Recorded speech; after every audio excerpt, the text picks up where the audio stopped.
plastic. It's in our homes, it's in our environment, it's in our food. But how did we start using plastic? Let's find out in today's episode of How It's Made. We humans are problem solvers by nature. If we need something to do a job, but we don't have anything that fits the bill, we make it. Take, for example, the wheel. Early humans had been using logs for hundreds of thousands of years to move large objects. The log would be placed under an animal hide and then rolled across the ground. Then someone smart came along and said, "Hey, if the log is doing all the work, why not just make the log circular?" And just like that, the wheel was invented. A better tool made from readily available resources that solved a common problem. Fast forward 2,000 years or so and we've progressed to using plastic for just about everything. So much so that we often forget that plastic is actually a very recent invention. In fact, the first plastic wasn't even called plastic. It was called Parksin. Parksin was invented by British scientist Alexander Parkes in 1847, who created it by reacting cellulose, which comes from plants, with sulfuric acid and other chemicals. The result was a substance that could be molded into different shapes and then hardened with heat. While useful, Parksin had some drawbacks. It was brittle and sometimes dangerous because it emitted toxic fumes when heated. So Parkes never patented his invention and it didn't go into production. Not long after, though, another British scientist named William H. Guter, part of a team tasked with finding alternatives to scarce natural materials, created something similar to Parksin. What gutta was trying to do was replicate the properties of gutta percha, a naturally occurring polymer found in the sap of trees like the sapodilla. Gutta percha was prized at the time for its malleability and waterproof qualities, but it was becoming harder to come by. Like Parkes, Guter reacted celluloses with various chemicals. In this case, he used nitric acid and Guter's creation was stronger and more flexible than Parksin, but still had issues with embrittlement over time. It was also a laborious process that required multiple steps, and many workers complained about the noxious fumes. Despite the downsides, Guter's product would go on to become the first plastic ever mass-produced. In 1862, Guter partnered with two businessmen, John Dixon and Thomas Hancock, to create the company Gutta Percha Company Limited. The trio began producing and selling Guter's new substance, which they called, Gutta Percha. The name stuck, and today we know it as rubber. That's right, gutta percha was used to mass-produce the world's first rubber tires and was commercially available until the early 1900s when petroleum-based plastics replaced it. But rubber isn't plastic. You might be thinking, wait a minute, you said the first plastic, then you said the first rubber, and now you're saying rubber isn't plastic. And you'd be right. Rubber is technically a polymer, meaning it's made up of long chains of molecules called polymers.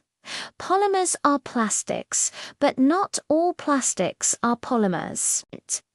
Basically, polymers are the building blocks of plastic, but there are other ways to create plastic without using them.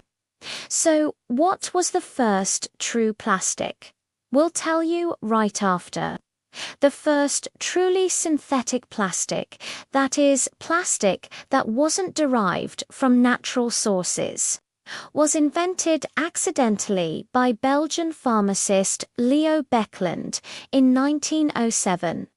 Beckland was trying to create a photographic film that would undegrade like the celluloid film of the day, celluloid, which had been invented just a few decades before, was made from cellulose nitrate, which is highly flammable and prone to degradation. By reacting phenol and formaldehyde under high pressure and temperature, Bakelite created a hard, durable substance that could withstand heat and electricity. This accidental invention would be named polyoxybenzyl methyllencanol hydride, or as it's more commonly known, Bakelite. Bakelite had some unique properties that made it perfect for the time period in which it was invented. For one, it was extremely versatile. It could be molded, carved, or machined into almost any shape. It was also highly resistant to heat, electricity, chemicals, and most importantly, it was non-flammable. Bakelite's durability and electrical properties led to its use in early radios and telephones.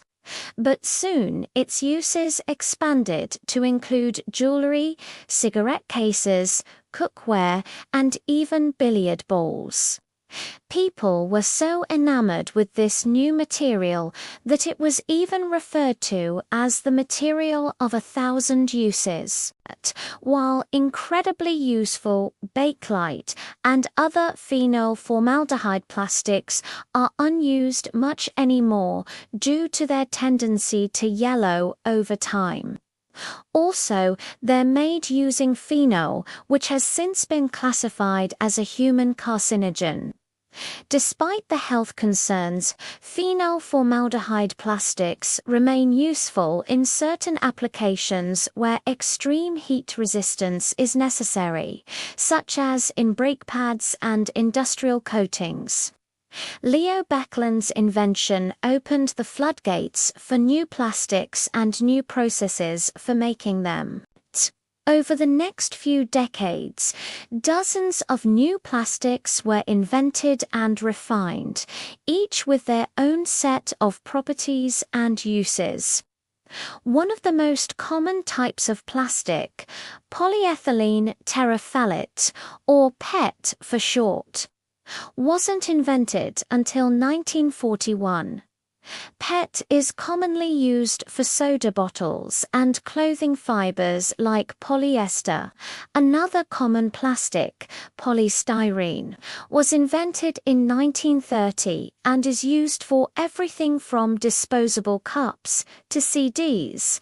But these inventions pale in comparison to the most popular plastic of all, which happens to be the cheapest and most widely used plastic in the world. Polyethylene, or PE, was invented in 1933 by the British chemical company Imperial Chemical Industries. It was the first plastic to be produced in large quantities and remains one of the most important plastics in use today. Polyethylene is used for plastic bags, packaging, bottles, and even the plastic lining inside of many food containers, and the way it's made is pretty interesting. Polyethylene is made from a combination of ethylene gas and optionally other monomers. These are mixed together and then polymerized, meaning the molecules are linked together to form long chains. This is done by heating the mixture and adding a catalyst, which speeds up the reaction. The resulting polymer is then cooled and solidified into a plastic depending on the application. The plastic may undergo additional processing such as being extruded, blown, stretched, or oriented. Extrusion is a process in which the plastic is pushed through a shaped opening or die. This forms a continuous profile of the plastic, such as the pipe or a sheet. Blowing is a process in which air is used to inflate the plastic into a hollow shape. This is how plastic bags and films are made. Stretching and orientation are processes in which the plastic is pulled or stretched in one or more directions. This aligns the molecules in the plastic and increases its strength and clarity. The ease of production and low cost of polyethylene has made it one of the most important plastics in use today. But it's also one of the most controversial. Because polyethylene is so cheap, it's often single-use. And only about 10% of all plastic ever made has been recycled. The rest has ended up in landfills or worse, incinerated, releasing toxic chemicals into the environment. So, what can we do to reduce our reliance on plastic? Check out our other video, How Can We Get Rid of Plastic? To learn more, we've covered a lot of ground in this video, from the first plastic to the most common plastic in use today, and we've learned about the process of making plastic as well as the challenges associated with it. As we move forward, it's important that we continue to innovate and find new ways to make plastic more sustainable. We can do this by developing new processes that use less energy and resources, as well as by creating new materials that are more biodegradable or recyclable. It's easy to think of plastic as a modern invention, but it's actually been around for centuries. From the first rubber tires to the plastic bags we use every day, plastic has had a profound impact on our lives. And as we look to the future, it's clear that plastic will continue to play an important role in our world.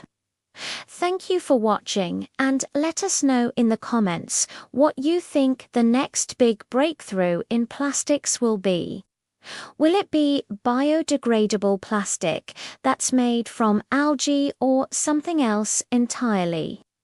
Be sure to subscribe so you don't miss our next episode. And as always, stay curious.